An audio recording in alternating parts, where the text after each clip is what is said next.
It's Tuesday, and Tuesdays for me is always choice day.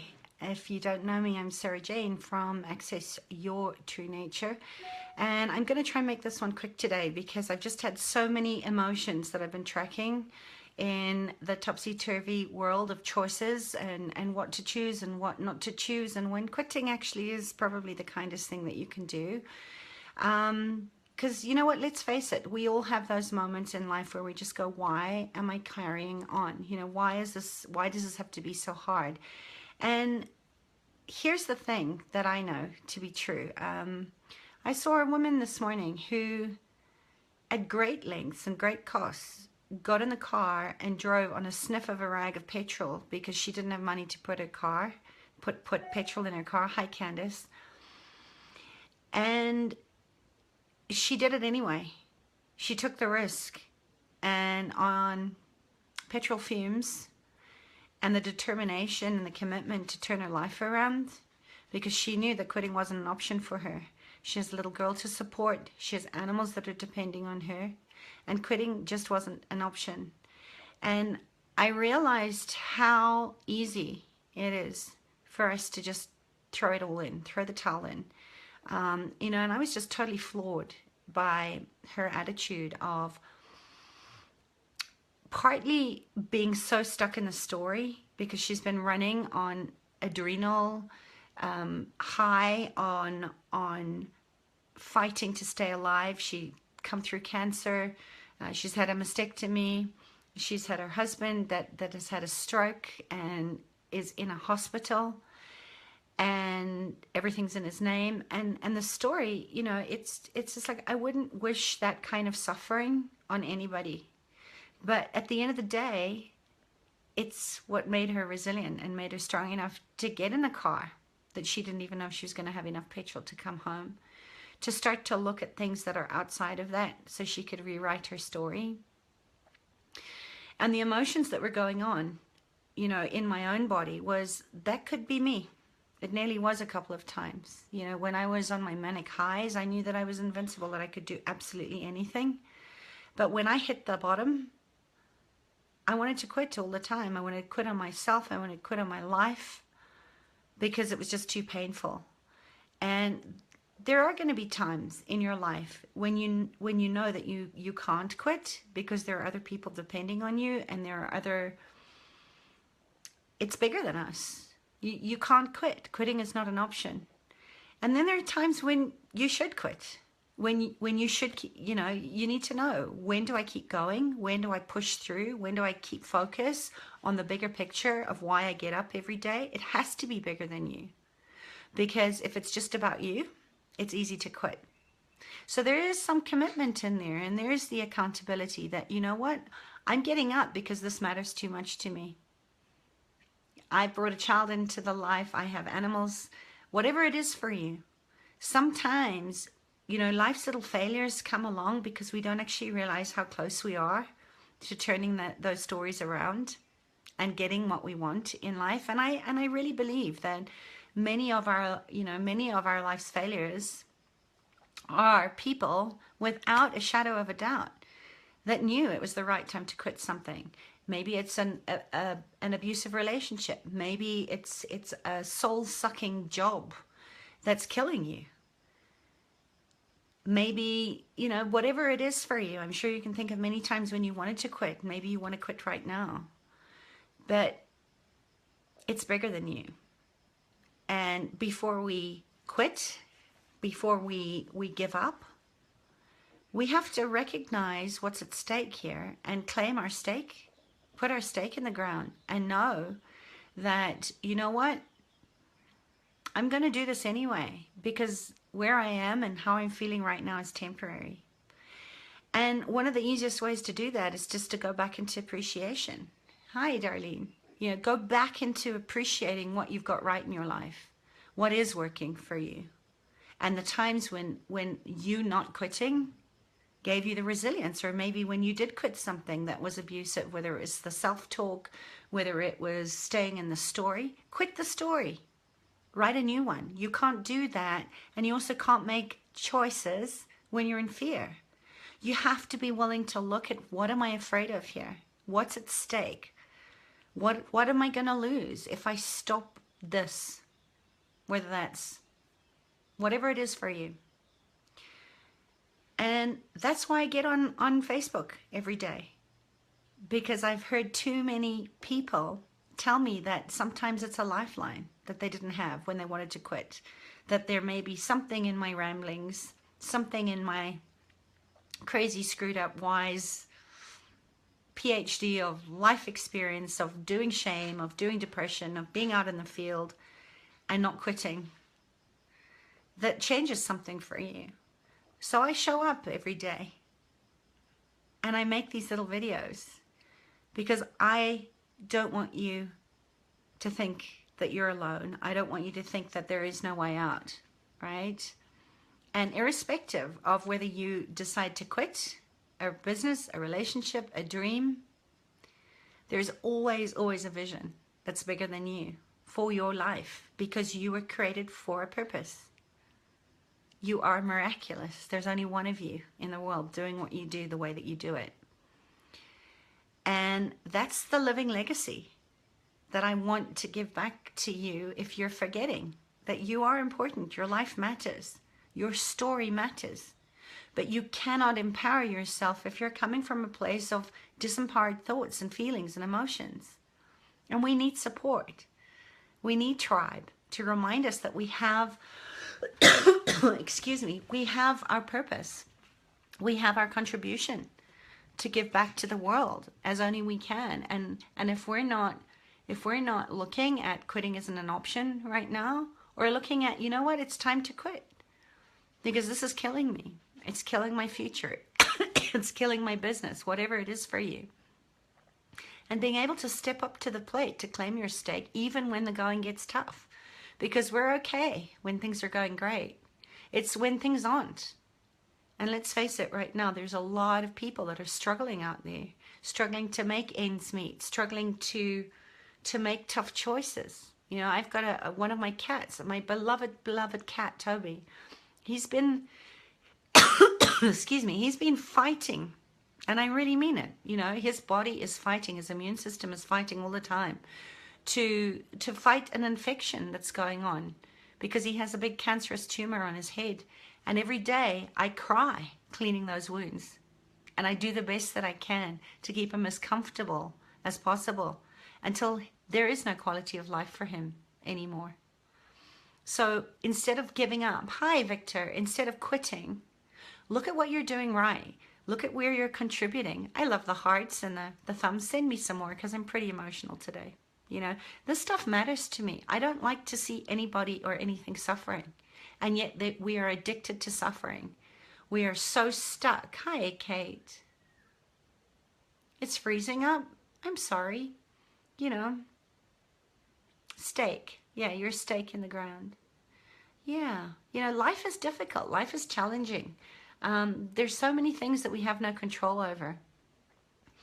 And, you know, with my cat, I don't want to make that tough choice. I don't want to quit on my cat, but I'm also willing to communicate and ask him, is it time yet? I ask him every day I get up and I see him. Is it time yet? Do you want to go get yourself a beautiful brand new body and trade this old one in? You know, is it time to quit? And he's been so brave and so, you know, he's not done yet. He's not done with my husband yet. My husband's not ready to let him go. Last night, he told me he's ready to go. My husband won't make the call. I'm going to have to make that tough choice. In fact, I've already chosen that today. That tomorrow, I'm going to phone the vet and I'm going to help my cat in having an assisted death. That he can die in grace, still beautiful. I know that he can come back again in a new body if he chooses to. And sometimes we have to make those tough choices for the people that we love who can't do it, right? Because they're not ready or whatever their reason is. We have to go there because quitting isn't an option.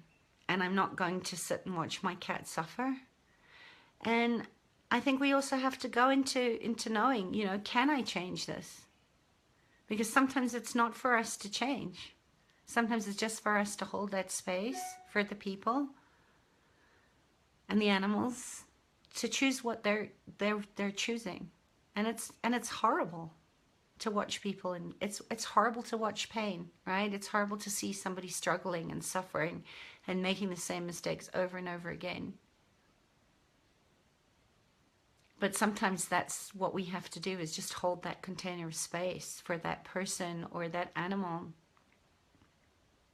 to choose what they want to choose in their divine right timing. And I don't know if there's ever a good time for anything. You know, fear is there to hold us back. Thank you, Tracy. Yeah.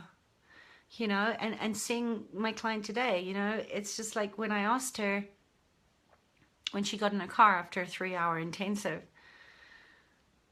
inspired, lit up, ready to make some changes, ready to change her story. And also that she really got it, that, you know, we can't keep cutting back. We can cut dead wood. You know, in a way, that's not quitting.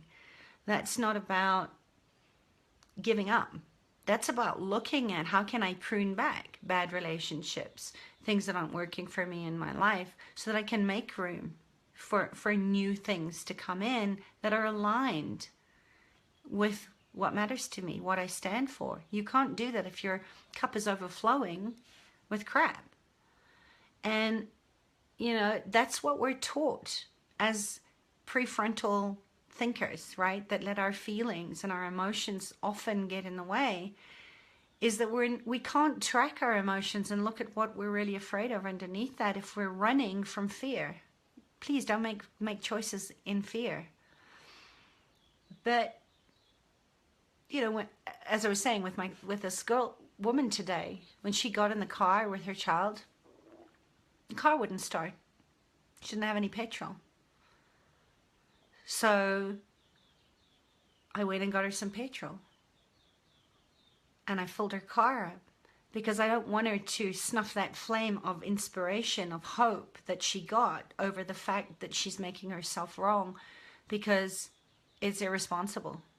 You know, she could have broken down. She could have stopped in the middle of the highway. And you know, when I asked her, what would you have done if you'd kind of run out of petrol before you got home? And she said, I would have stood on the side of the road and begged so that I could get money for my petrol. And I've been in that place. You know, I've been in that place where I've been so down and out, where I can look at people and know that that could be me. You know, sometimes that is the only choice that we have. Quitting is not an option, right? We do whatever we have to do. We do whatever it takes to make sure that we get to wake up and live another day and do it better and learn from our mistakes. And, you know, it breaks my heart to see that level of pain.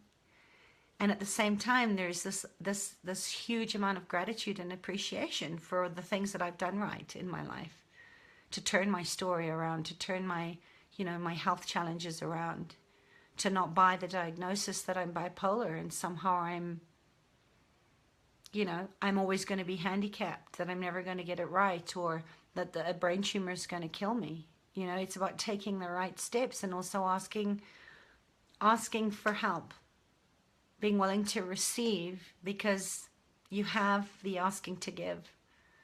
And instead of looking at cutting back, you know, looking at where can I cut back because things are tight, or you're not making ends meet and the cost of living is going up, and all of that story. You know, I encourage you, if you're sitting in that place right now looking at there's no more left to cut back, you know, I can't tighten my belt anymore. This is it. I'm on empty. I'm running on the fumes of a petrol rag. There is more there. And sometimes we have to go into the fear. In fact, I would say we have to embrace fear. We have to look it straight in the face and ask that emotion, whether it's fear or anger, whatever it is that's coming up for you, is just to see where you're holding that in your body. What is it? What is the gift of it? And it's hard to find the gift in it. I totally get it, you know. But don't quit on yourself, because you're important. You're too important. This is too important. This life is too precious. But the small places where you can cut back the wood, But don't restrict your life. Don't collapse your zone. Don't go into a freeze state. Don't go there. Look at what can I add to my life today, right? So here's, I know this has come out in a really jumbly way because there's just been so much. I didn't know where to start today. But start with this. Whatever is going on right now, ask yourself, is this mine? And if it is, if you really get that the lightness that this is yours to change, this is yours to choose, to learn from your mistakes, your bad choices, how can I change it? Right? And see what comes up. See what comes in for you. What is this? Can I change it? How do I change it? What else is freaking possible? And being willing to ask for support, ask for help. Because that's what keeps us separate. That's what keeps us in the suffering. And I really love that I see women coming together from a space of generosity, that there's always more to give. The day I run out of giving because I can give, and I'm going into expectation of that there has to be some return, sometimes it's not for me to give. And sometimes it is. Just because I can. But look at that and also start to ask, instead of looking at where you can cut back, whether that's insurance or whatever, make informed choices. Ask questions. Make informed choices. Don't do it out of fear. Find out what you need. Where can I find the support that I'm looking for? And what can I add to my life? Instead of cutting things out, instead of restriction, it's kind of like diet. The minute your body hears diet, it hears die and thinks you're going to kill it, right? Because you're eliminating all the choices. Instead of asking your body, hey body, what do you need? Hey business, what do you need? Hey partner, what do you need? And then seeing, can I meet this person where they are? And can I support them in giving some of what they need? Sometimes we can't. But the holding space is enough. And start asking yourself, how can I add to my life today to make money right away? You'd be amazed what people are willing to do. Just go into fiverr.com. It's one of my favorite resources, fiverr.com. If you're feeling down and out, if you're feeling like you're ready to quit, you're ready to throw in the towel, just go into Fiverr and start looking at what are some of the things that you could do in your sleep and give it away for free. And you could do it backwards because it gives you so much joy. And because things are so easy for you, you don't realize that that's your gift, that's your talent. And I'm not saying that every idea, every creation that comes to you is what you should follow. That's not necessarily aligned with your purpose. But you know what? Everything is temporary. It's all there for us to receive. So what can you add to your life today to make you money right away? What can you add to your life to create more ease and more flow and more joy? And follow that. And you'll see people on Fiverr that are willing to do incredible, crazy stuff for $5. And it's not about the $5. It's about filling your cup. It's about filling your cup up. Because when you kind of expand $5 out, maybe it's not going to be $5. Maybe it'll be $5,000. That's how you start to grow. And what I shared with her today is looking at intrinsic wealth, right? What do you have that you have nurtured or grown or collected in your life that on a bad day, when you see that your bank account is in the red zone, and you go, oh my God, I have no money. I don't know how I'm going to live. How I'm going to pay my rent. And you start getting into this fear-driven lack and scarcity story that you can turn around. Thank you, Joy. That you can turn around and look at, wow, you know what? Like this beautiful woman today. No petrol for my car. A lot of emotional attachment to some antiques that were left to her by her great-grandmother. A garden full of cycads that she's grown from a seed that are worth a lot of money, right? That's what intrinsic value is. It's something that somebody else needs or desires or wants that they're willing to pay top dollar for because they want it and they can have it, right? They have the resources to have it. All of a sudden, you're not broke. You're not down and out anymore, right? But you have to let go of the attachment and go, oh my God, so much appreciation that I had the foresight or the inspiration to take the seeds from that first cycad and plant them and find the water to grow it every day, right? Not saying, oh my God, they're going to die because there's no rain. Getting resourceful. And I mean, this sounds a little crass, but it's just like, you know, people that are choosing to live, that are shipwrecked, that are out floating on a float for days on end, they're willing to drink their own urine if that means keeping their bodies alive. So there's always a way.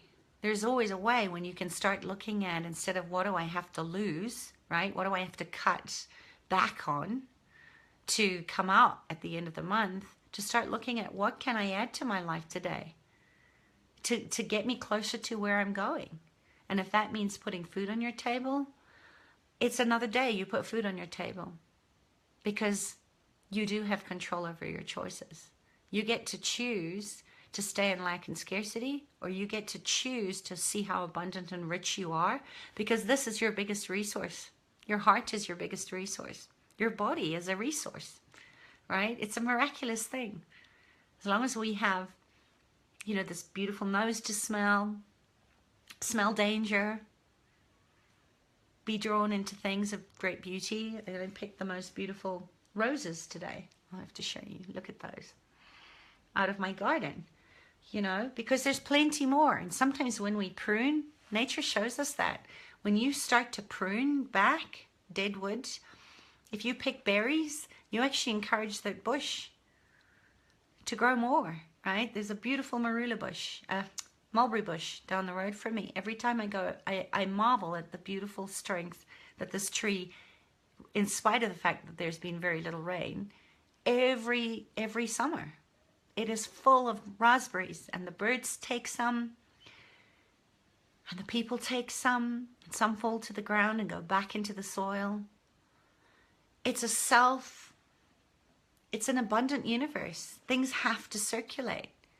So instead of holding on to things, and yes, we get emotionally attached to stuff, but when we go into appreciation of going, oh my gosh, you know, that little seed that's now become this beautiful cycad, I wonder who would want that. I wonder who'd be willing to buy that from me so that I get to put food on the table tomorrow. You're not poor anymore. You're not stuck in your lack and scarcity story anymore, because you're looking at how can this contribute to my life in ways that are greater than I could ever imagine possible, right? And looking at your intrinsic value. For me, I've been collecting silver frames, little antique silver frames, since I was 18. I just got drawn to that. I didn't know that, you know, in the age of technology, 30 some years later, that silver would be outperforming gold, because there's a scarcity of it, right? When things are scarce, they increase in their value. And as much as I love them and I appreciate them every day and they bring me great joy, I know that even on the worst day, when I have maybe no money left in the bank, I'd actually rather take the money out of the bank where it's not growing and buy another silver frame. That I know that somebody somewhere with eBay and all these great ways to sell these days, somebody would want that. And I'd get to put food on the table again. So I guess that's a wrap. I hope that was helpful. I hope that inspired you to know when quitting is an option and when quitting is not an option, and give you a different point of view on failure.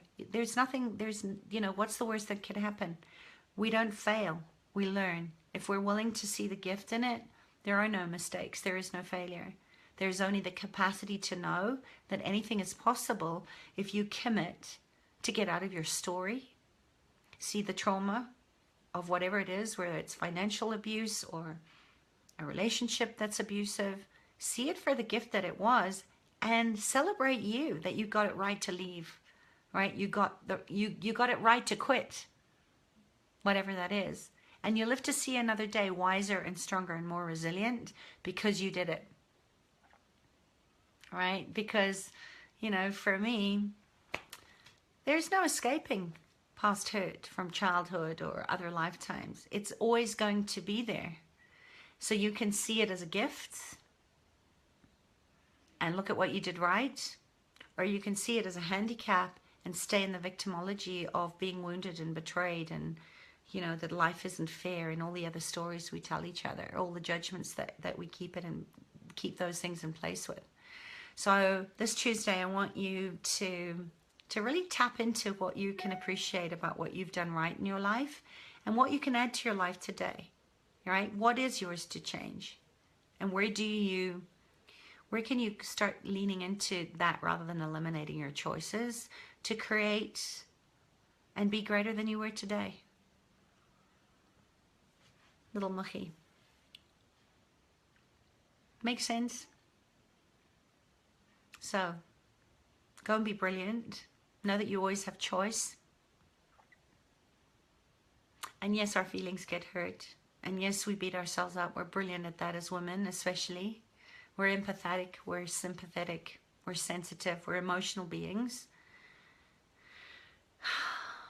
And we're not always going to get it right. We're not always going to please everybody. So you may as well start to do what's right and true for you and follow that and get vulnerable about it. You know, get really vulnerable. Don't shut yourself down. Don't cut back. Add to your life because you are and you're willing to ask.